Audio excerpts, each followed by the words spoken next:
বাজান, এই যে জলজন্ত পদার্থটারে দেখতেছো, এটা আমার ছোট ফুত। তোমার কাছে দিয়ে গেলাম বাজান, তুমি তার একটু ঠিকঠাক মতো পড়া। বা তুমি আমার পদার্থটাও কি লিখা? আমি কি পদার্থ নাকি? আমি কি মানুয়া না? ফুত, আমার তো ভুল হয়ে গেছে গা। পদার্থ না বাজান, তে পদার্থ না, তে আমার অপদার্থ বেত্তমির ছেলে। তোমার কাছে আমি অনুরোধ করি, তুমি তার একটু পদার্থ আর তুমি নিজের পথে লয়ে যাও। আঙ্কেল, আপনার এখানে সামান্য ভুল হয়েছে।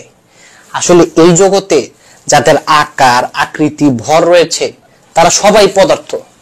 আপনার ছেলেকে দেখেন, মাশাআল্লাহ কি বিশাল আকৃতি, কি ভারী একটা বস্তু, কি সুন্দর বিশাল জায়গা দখল করে আছে।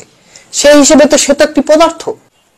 শুধু পদার্থই না, পদার্থ পদার্থ জাম্বু পদার্থ। স্যার, আপনি যে আমার জাম্বুটা হেন, আরে রাগ করে না, এটা তো আঙ্কেলকে বুঝানোর জন্য বলেছি। বাজান, তোমার আঙ্কেলের আর বুঝান লাগতো না, তুমি তারই বুঝাও। তারে বুঝাইয়া তার মাথার গোবরটি একটু পরিষ্কার করে দাও।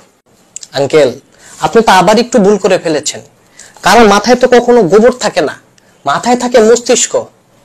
তো আপনার ছেলেরে দেখলে বোঝা যায় তার মাথায় আসলে গোবর আছে। আচ্ছা, তোমার রোল নাম্বার কত? স্যার, আমার রোল নাম্বার 10। মাশাআল্লাহ, এটা তো ভালোই স্যার, 110।